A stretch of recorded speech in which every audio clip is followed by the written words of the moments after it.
Good morning students. तो हम चल रहे थे, एक्सरसाइज कौन सी थी? एक्सरसाइज 2A 2B थी। तो उसमें हमने क्वेश्चन कर लिए थे। एग्जाम्पल्स को करने के लिए कहा था, कुछ बच्चों ने किए थे एग्जाम्पल। तो जिनको प्रॉब्लम आई है एग्जाम्पल 2, 3 और 5 में, तो 3 तो इतना बढ़िया एग्जाम्पल नहीं है, हम क्वेश्चन एग्जाम्पल 2 और 5 करवा देते हैं। तो देखो एग्जाम्पल 2 और 5 में क्या कह रहा है। एग्जाम्पल 2 ले लेते हैं, जो कि बढ़िया एग्जाम्पल है। एग्जाम्पल 2 क्या कह रहा है इसमें? वो कह रहा है एक कण सरल रेखा में सरलावर्त गति से गतिमान है। विरामावस्था से गति प्रारंभ होने के प्रथम सेकंड में ए दूरी तथा अगले सेकंड में बी दूरी उसी दिशा में तय करता है। सिद्ध कीजिए कि गति का आयाम 2a² / 3a - b तथा आवर्तकाल 2π/cos 1 b-a/2 ऐसा होगा। ठीक है, तो एग्जाम्पल है ही तुम्हारे पास में, पढ़ लेना उसको। क्या कह रहा है उसमें? ये हमारा मान लो कोई पॉइंट ओ है, यहाँ से कण मान लो चलना प्रारंभ करता है ए से, और मान लो कि ए दूरी तय करने के बाद यहाँ पर आ जाता है। ये दूरी कितनी है? ए है। ये मान लो बिंदु क्या है? बी। ठीक है, और मान लें कि यहाँ से फिर बी दूरी तय करता है। ये 1 सेकंड में है। ये कितनी सेकंड में है? 1 सेकंड में। फिर अगले सेकंड में दूरी कितनी हो जाती है? बी दूरी हो जाती है। ये बी दूरी है। ठीक है, तो ये भी कितना है यहाँ पर? अगला सेकंड, वो भी 1 सेकंड हो गया। 1 सेकंड में क्या है? बी। तो मान लें कि यहाँ से, अब देखना इसमें ए और बी पहले से ही आ रहे हैं, तो हम यहाँ ओ से लेकर ए तक की दूरी जो आयाम होता है, ओ से लेकर ए तक की दूरी आयाम होता है, उस आयाम को हमने क्या मान लिया? डी। ठीक है, डी क्या है? हमारा आयाम है। तो हमारे पास में समीकरण क्या हो जाएगी? इसलिए x बराबर होता है हमारा कितना? x बराबर होता है a cos, वहाँ होता था a cos लिखते थे, तो हम क्या लिखेंगे? d cos √μ into T. ठीक है, x बराबर क्या लिखेंगे? d cos √μ into T. अब बात करते हैं बिंदु बी और सी की। बिंदु बी पर दूरी कितनी हो जाएगी, बता सकते हैं? बिंदु बी पर जो दूरी होगी x, क्या हो जाएगी? वो इस पूरी डी में से a को घटा दें। ये यहाँ से दूरी x होती है, इस टाइप से दूरी क्या होती है? x। तो इस तरफ दूरी x है, तो o से लेकर b तक की दूरी कितनी हो जाएगी? इस पूरी डी में से, इस पूरे कितने में से? डी में से हम a को कम कर दें, तो o से b तक की दूरी हो जाएगी। ठीक है, तो हम बात करते हैं बिंदु कौन से की? बी। बिंदु बी पर x की वैल्यू क्या हो जाएगी? x की वैल्यू हो जाएगी हमारी d-a। ठीक है, x की वैल्यू क्या हो जाएगी? d-a। और समय t कितना हो जाएगा? समय t हमारा क्या है? 1 सेकंड। 1 सेकंड में यहाँ पर आया है। नेक्स्ट क्या होगा? तो बिंदु बी की बात कर लेते हैं, इसमें रख देते हैं समीकरण 1 में। समीकरण 1 में रखने पर, समीकरण 1 में रख रहे हैं क्या? x की जगह d-a बराबर कितना? d cos √μ, और t की जगह क्या लिख रहे हैं? 1। ठीक है, x का मान क्या लिख दिया यहाँ पर? d-a, और d जैसे तैसे, cos √μ भी जैसे तैसे, t का मान समय कितना है? 1। तो ये हमारी एक समीकरण आ गई। इसको हम नाम देते हैं समीकरण कौन सा? 2। अब बिंदु बात कर लेते हैं सी की। बिंदु कौन से पर? सी पर। सी पर बता सकते हैं x क्या होगा, t क्या हो जाएगा? t तो 2 सेकंड हो जाएगा, क्लियर दिख रहा है। 1 सेकंड ये और 1 सेकंड ये मिलाकर क्या हो गया? ये से लेकर सी तक t का मान हो गया 2 सेकंड। अब x क्या हो जाएगा? x हो जाएगा हमारा OC। x क्या हो जाएगा? OC। OC की वैल्यू क्या हो जाएगी? OC क्या हो जाएगी? इस पूरी डी में से हम a को भी घटा दें और b को भी घटा दें, तो OC की वैल्यू हो जाएगी हमारी d-a - b। ठीक है, देखो OC की वैल्यू क्या हो जाएगी? d-a - b। हम पूरे डी में से a को भी कम कर दें, b को भी कम कर दें, तो ये हमारी वैल्यू हो जाएगी x की। किस पर? बिंदु सी पर। ये रख देते हैं समीकरण 1 में। समीकरण 1 में रखने पर समीकरण 1 में रख रहे हैं तो x की जगह क्या लिख रहे हैं, d minus A minus B. इस x की जगह ये चीज लिख रहे हैं बराबर कितना है, d है, और cos under root mu into T, T की वैल्यू क्या है 2। ठीक है, टी की वैल्यू कितनी है 2 है। ये हमारा समीकरण कौन सा है, तीसरा। तो हम 2 और 3 को हल करेंगे और वैल्यू निकालेंगे किसकी, डी की। डी की वैल्यू यहाँ से भी निकल सकती है लेकिन ये अंडर रूट म्यू के टर्म में आएगी, विदाउट म्यू के हम निकालने की कोशिश करेंगे। ठीक है, तो देखें हम क्या करें, यहाँ से हम समीकरण 1 से under root cos under root mu की वैल्यू निकाल लेते हैं और यहाँ भी कॉस अंडर रूट म्यू के ही पद बना लेते हैं, तो उस डी को नीचे भेज देते हैं। तो दिस इम्प्लाइज ये हो जाएगा D minus A minus B upon D बराबर कितना, कॉस 2 अंडर रूट म्यू। ठीक है, तो अब क्या हो जाएगा, this implies D minus A minus B upon D बराबर कितना, कॉस 2 अंडर रूट म्यू है ये। तो नेक्स्ट क्या होगा, ये हो जाएगा, कॉस में चेंज कर लेते हैं इसको, ये हो जाएगा 2 cos square under root mu minus 1। ये हमने कॉस 2x का फॉर्मूला लगा दिया, 2 कॉस स्क्वायर x माइनस 1। ठीक है, अब हम क्या करें, कॉस अंडर रूट म्यू की वैल्यू यहाँ से निकाल लेते हैं समीकरण 2 से, इसको हम नाम देते हैं फिलहाल कितना, 4। अब क्या कर रहे हैं, समीकरण कौन से समीकरण 2 से, समीकरण 2 से हम किसकी वैल्यू निकाल लें, कॉस अंडर रूट म्यू की वैल्यू निकाल लेते हैं यहाँ से और इसमें रख देते हैं, जिससे कि पद डी में रह जाएगा, फिर डी का मान आसानी से मिल जाएगा। तो समीकरण 2 से क्या आएगा, डी की वैल्यू, डी इक्वल टू आ जाएगा कितना, डी इक्वल टू निकालेंगे तो ये नीचे आ जाएगा, कॉस की वैल्यू निकाल रहे हैं, कॉस अंडर रूट म्यू की value, cos under root mu की वैल्यू हो जाएगी कितनी, D minus A upon D. देखें कॉस अंडर रूट म्यू की वैल्यू निकालेंगे तो डी नीचे चला जाएगा, एक का गुणा इसमें कर देंगे, कोई प्रभाव नहीं पड़ेगा। ये वैल्यू मिली और ये वैल्यू उठा के हम रख रहे हैं समीकरण 4 में। समीकरण कौन से में, समीकरण 4 में रखने पर, रखो समीकरण 4 में क्या है, D minus A minus B upon D equal to कितना, 2 कॉस स्क्वायर, यानी इस पूरे का स्क्वायर, क्या, D minus A upon D का स्क्वायर और माइनस 1। ठीक है, इसको हम सरल करेंगे और वैल्यू निकालेंगे किसकी, डी की। तो नेक्स्ट देखो क्या होगा, ये हो जाएगा D minus A minus B upon D बराबर कितना, 2, इसका होल स्क्वायर ओपन कर लेते हैं, इसका होल स्क्वायर ओपन करेंगे तो क्या आएगा, ये आएगा डी स्क्वायर प्लस ए स्क्वायर और माइनस का कितना 2ad। ठीक है, और बटे कितना डी स्क्वायर और माइनस 1, ऐसा रह जाएगा ये। ठीक है, ये पेज हमारा कौन सा है, पेज 1 है, इसका स्क्रीनशॉट ले लें यहाँ तक।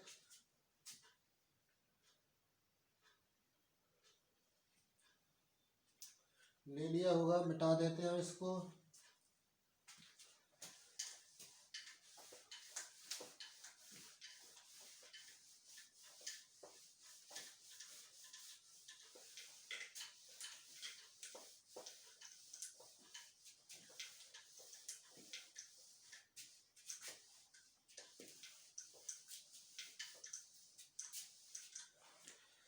नेक्स्ट देखते हैं अब क्या आएगा,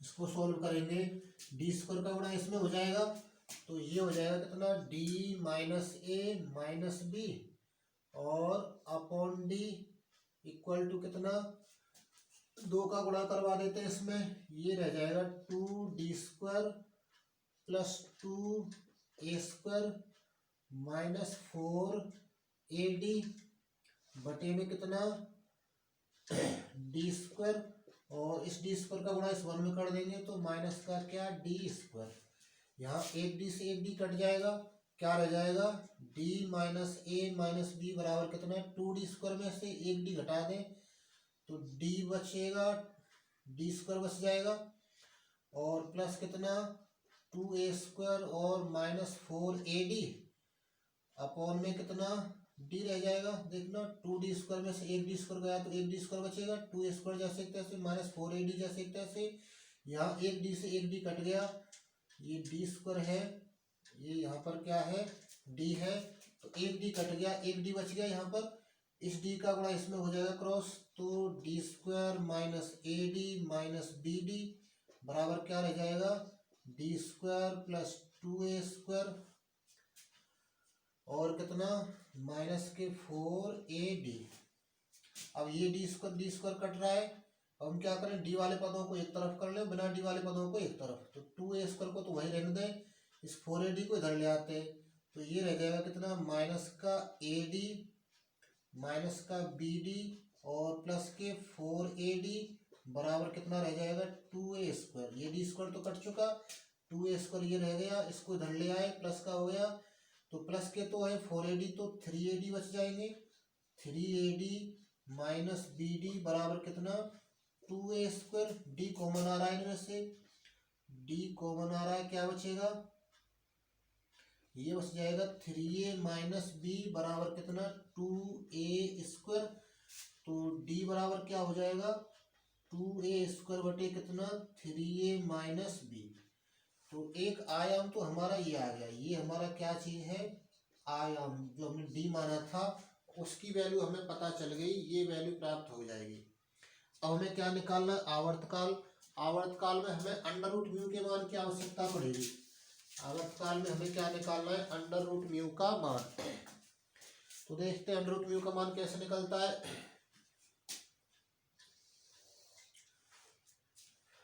अब समीकरण 2 से, समीकरण 2 में देखना क्या था, समीकरण 2 में था d माइनस ए बराबर क्या था d cos under root mu, ऐसा था, ठीक है। इसमें हम d का मान ये लिख देते हैं, तो d की जगह क्या लिख रहे हैं 2a² अपॉन में क्या 3a minus B, 3a minus B. देखो d का मान ये लिख रहे हैं माइनस a बराबर d, फिर आ गया d का मान फिर से ये लिख देते हैं 2a² बटे में कितना है 3a माइनस बी और cos अंडर रूट म्यू, ठीक है। d का मान लिख दिया ये वाला। और इसको थोड़ा सरल करते हैं, तो इसका एलसीएम 3a माइनस बी आ जाएगा, 3a माइनस बी आ जाएगा, इसका गुणा इसमें होगा, तो ये हो जाएगा 2a² और माइनस कितना, इसका गुणा इसमें कर दें तो माइनस के 3a² और प्लस के ab, ठीक है। और बराबर उधर क्या रह गया 2a² upon 3a minus B और cos अंडर रूट म्यू।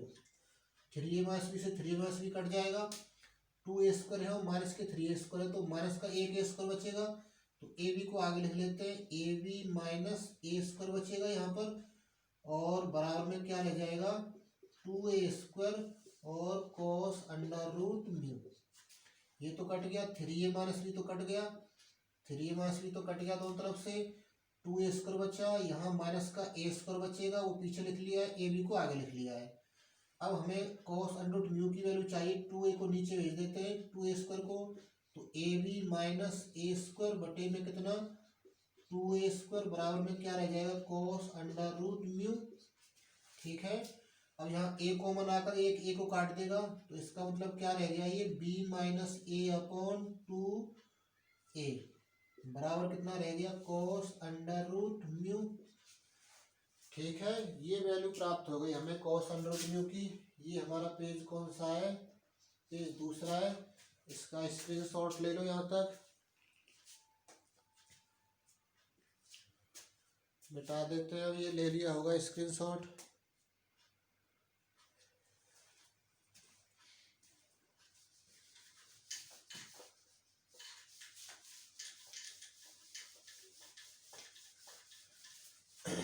तो हमारी वैल्यू आ गई किसकी cos अंडर रूट म्यू की। तो इसका मतलब अंडर रूट म्यू की वैल्यू क्या हो जाएगी cos inverse b minus A upon 2a, ये वैल्यू हो जाएगी किसकी अंडर रूट म्यू की। इस cos को इधर ले जाएंगे, cos को इधर ले जाएंगे तो cos इनवर्स हो जाएगा, तो cos inverse b minus A upon 2a की वैल्यू क्या हो गई अंडर रूट म्यू। अब आवर्तकाल पूछ रहा है उसमें, आवर्तकाल आवर्तकाल कैपिटल टी का फॉर्मूला क्या है, 2 पाई/√μ। तो इसका मतलब कैपिटल टी की वैल्यू क्या हो जाएगी, 2 पाई/√μ की वैल्यू क्या है, cos inverse b minus a/2a। ठीक है, देखो ऐसा ही सिद्ध करवा रहा होगा उसमें, ये सिद्ध करवा रहा है, ये क्या हो जाएगा हमारा अभीष्ट आंसर। तो इस टाइप से एग्जाम्पल 2 करना है ये। अब नेक्स्ट बढ़ते हैं एग्जाम्पल 5 की ओर। देखो एग्जाम्पल 5 में क्या कह रहा है। एग्जाम्पल 5 बहुत ही बढ़िया क्वेश्चन है, बहुत ही इम्पोर्टेंट है, बहुत बार आया है ये। तो देखते हैं एग्जाम्पल 5।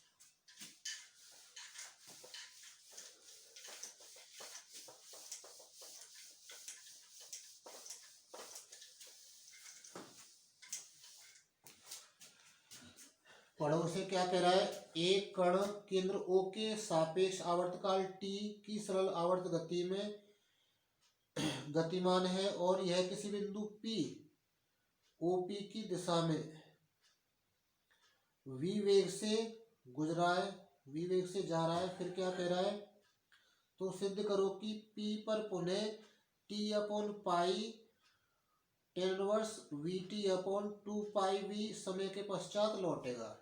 ठीक है, समय पूछ रहा है इसमें।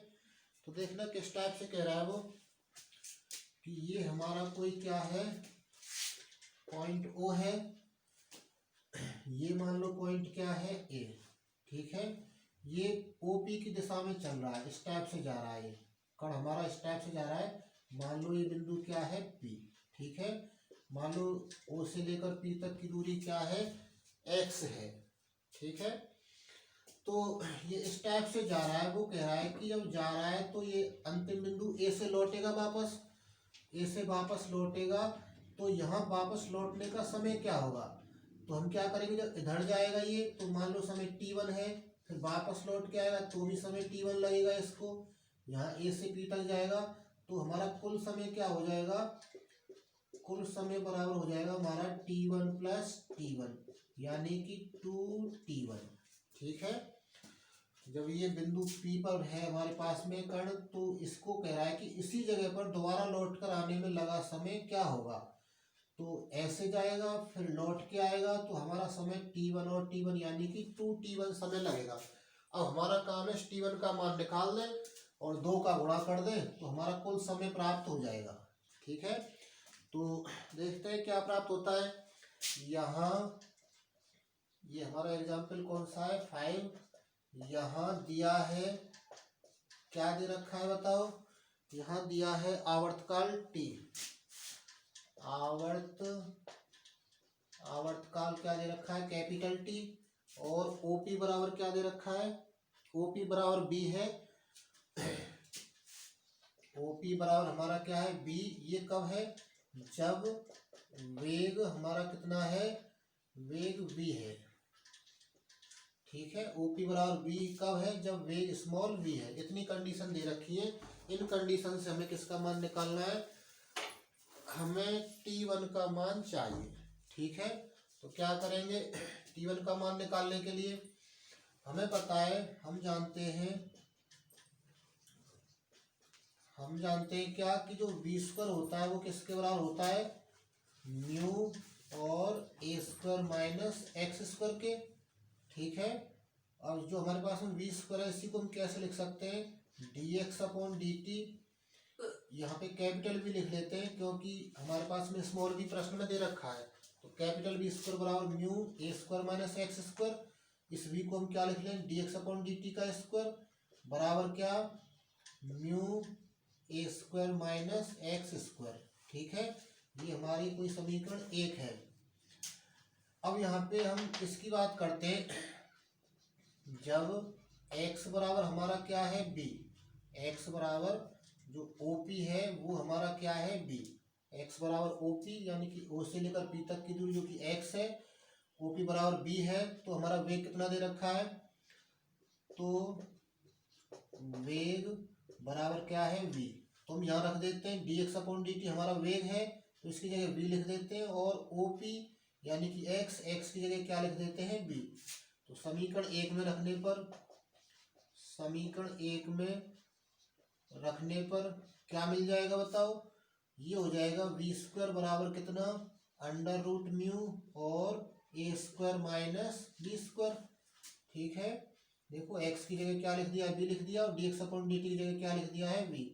तो ये हमारी कंडीशन आ गई है, कभी आवश्यकता पड़ेगी तो हम इसका उपयोग कर लेंगे। हमें क्या चाहिए, हमें समय चाहिए, समय ये रहा डी टी, ये हमें चाहिए। तो हम समीकरण एक से ही बात करते हैं दोबारा से। समीकरण कौन से एक से D x upon D T की वैल्यू क्या हो जाएगी, D x upon D T क्या हो जाएगा, D x upon D T की वैल्यू आ जाएगी अंडर रूट कितना, अंडर रूट म्यू और अंडर रूट कितना, ए स्क्वायर माइनस एक्स स्क्वायर। देखें ये वैल्यू प्राप्त हो जाएगी, इसको हटाएंगे तो दोनों का रूट आएगा, दोनों का रूट हमने अलग अलग कर दिया है। अब क्या करें, dx है ये, तो इधर तो हम x वाले पद ले आते हैं, dx है इधर वाले x वाले पद ले आते हैं, dt को उधर भेज देते हैं। तो इसका मतलब क्या हो जाएगा, dx अपॉन अंडर रूट कितना, ए स्क्वायर माइनस एक्स स्क्वायर, उधर लिख लेते हैं इसको, क्या रह जाएगा ये, dx upon under root A square minus X square, dx के बटे में ये आ जाएगा, dt उधर चला जाएगा, तो अंडर रूट म्यू और क्या रह गया dt। ठीक है, अब हमें इसकी लिमिट रखनी है, लिमिट रखते हैं समय किसकी, समय की और दूरी की। देखो समय क्या होगा और दूरी क्या होगा, एक बार तो कण यहाँ पर है, t1 हमारा समय यहाँ से लेकर यहाँ तक है, तो हमें यहाँ से यहाँ तक की लिमिट रखनी पड़ेगी। ठीक है, तो देखो लिमिट क्या आएगी, इस जगह पर x का मान क्या है, इस जगह पर x का मान b है, क्योंकि ये OP बराबर कितना दे रखा है, OP बराबर x बराबर b है। तो x की लिमिट इस जगह पर b हो गई, इस जगह पर क्या होगी x की लिमिट, ये पूरी दूरी, पूरा ये आयाम कहलाता है, पूरा ये आयाम कहलाता है, ये हमारी दूरी कितनी है a, आयाम क्या है a। तो इस जगह पर बिंदु a पर हमारा क्या है, बिंदु a पर कितना है, दूरी a है। तो हमारी जो लिमिट हो जाएंगी समाकलन में, इसकी लिमिट हो जाएंगी b से लेकर a तक 1 upon under root A square minus X square और dx। ठीक है, देखो x की लिमिट समझो, बिंदु p पर और बिंदु a पर, बिंदु p पर x बराबर b है, कह रहा है कि OP बराबर क्या है b, और बिंदु a पर क्या कह रहा है, बिंदु a पर हमें पता है कि आयाम a होता है, ये जो a हम लेके चल रहे हैं वो आयाम होता है, और वो आयाम हमारा a है। तो यहाँ पर x की वैल्यू क्या हो जाएगी, a हो जाएगी, तो हमारी लिमिट हो गई b से a। अब समय की लिमिट ले लेते हैं, मान लो यहाँ पे शून्य समय पे है और यहाँ पे मान लो t1 समय पहुँचता है, तो 0 से t1 लिमिट हो जाएगी, तो ये हो जाएगा अंडर रूट म्यू 0 से t1 और कितना dt। ठीक है, अब इस समाकलन को हमें सॉल्व करना है, तो इस समाकलन को सॉल्व करेंगे तो इसका समाकलन क्या हो जाएगा, साइन इनवर्स x अपॉन ए हो जाएगा इसका समाकलन, और लिमिट कितनी b से लेकर a तक बराबर, इधर क्या आएगा इसका समाकलन, अंडर रूट म्यू तो कांस्टेंट है, इसका समाकलन t होगा, लिमिट कितनी 0 से t1, under root mu constant है, भरा जाएगा, 1 का समाकलन करेंगे t, और लिमिट क्या हो गई 0 से t1। ठीक है, तो ये हमारा पेज कौन सा है, पेज 2 है, इसका स्क्रीनशॉट ले लो।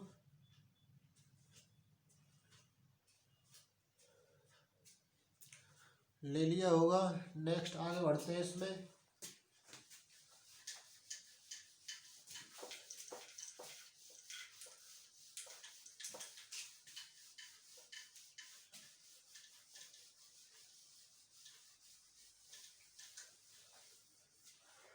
अब इसमें हम लिमिट रख देते हैं, तो लिमिट रखने पर क्या आ जाएगा, ये sine inverse a upon A है ये,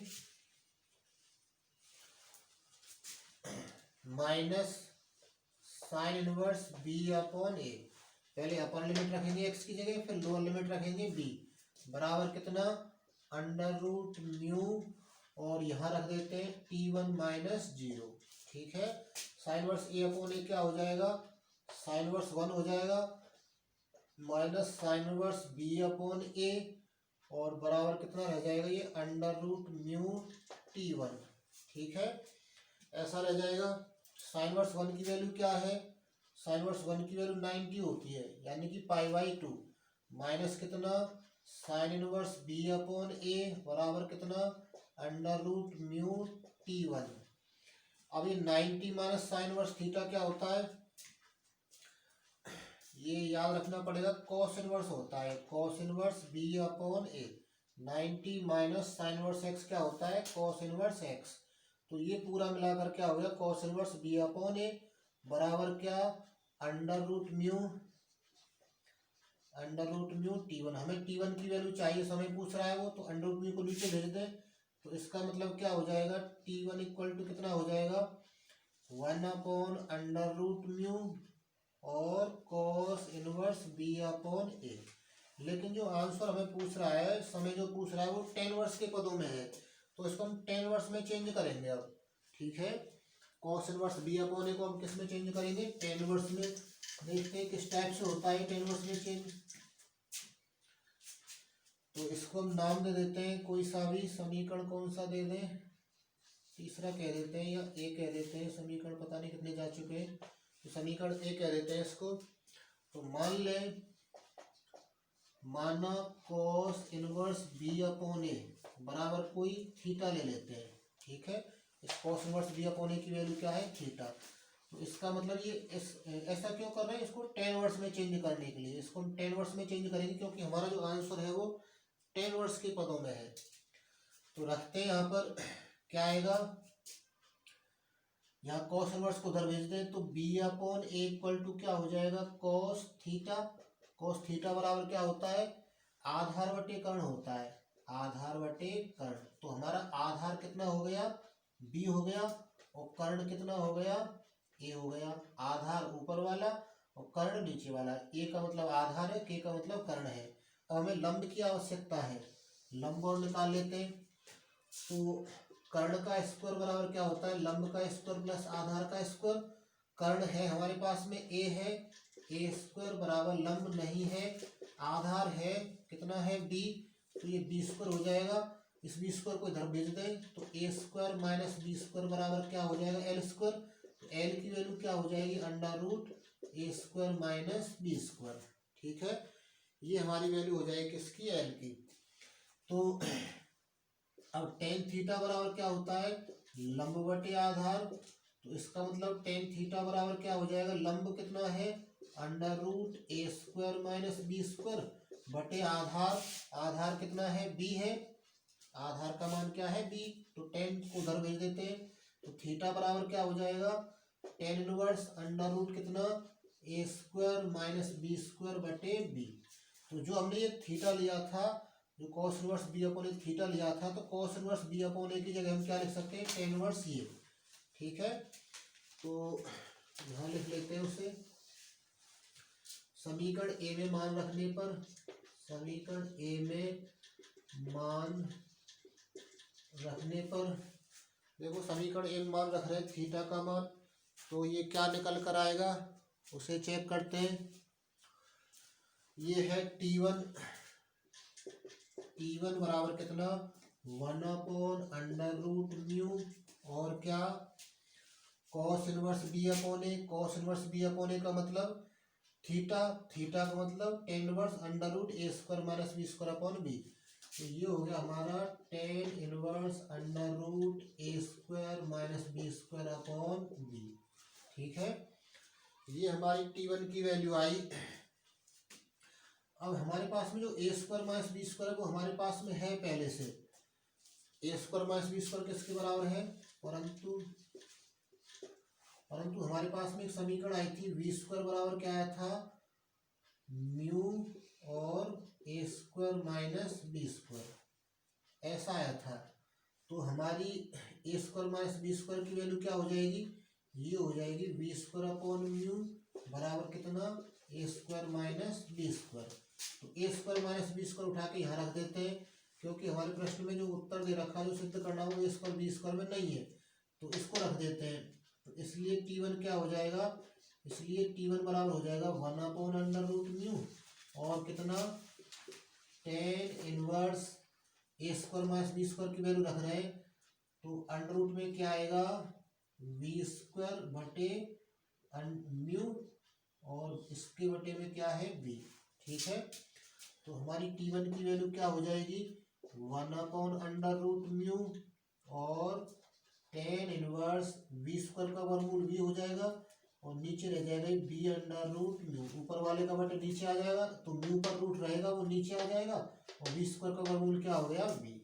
ठीक है, ये पेज कौन सा है, पेज 3 है, इसका स्क्रीनशॉट ले लो यहाँ तक।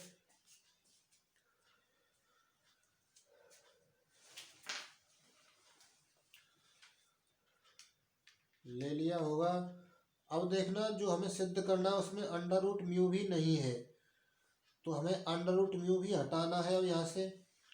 तो √म्यू के लिए और जो आंसर लेके आना है वो कैपिटल टी के पदों में लाना है, तो √म्यू का मान हम कैपिटल टी के पदों में लिख लेते हैं। अब इसे मिटा देते हैं।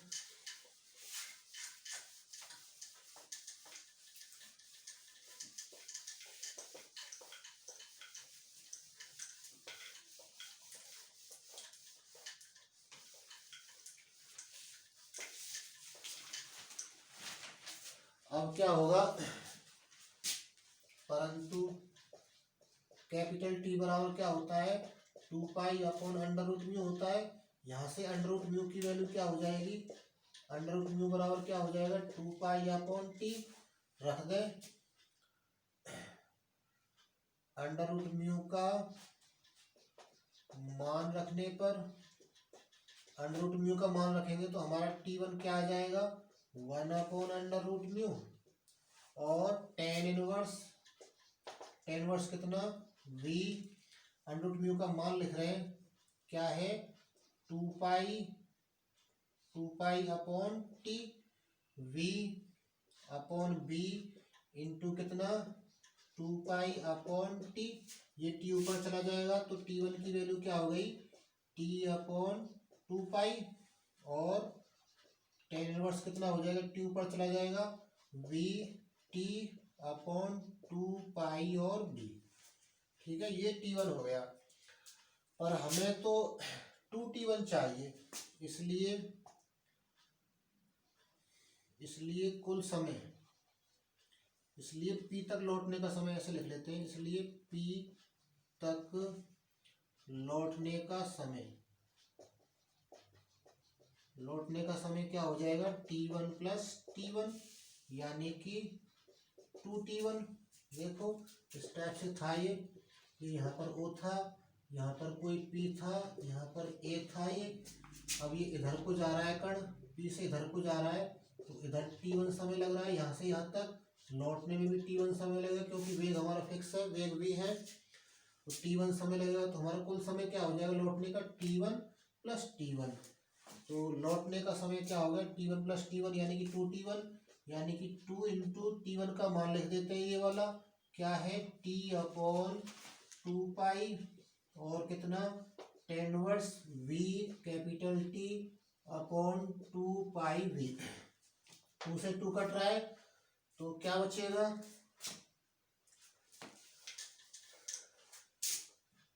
तो ये रह जाएगा कितना, 2 से 2 कटने पर T/π और tan inverse v capital T/2πv। और हमें जो लौटने का समय वो यही सिद्ध करना है, यही क्या हमारा हेंस प्रूव्ड।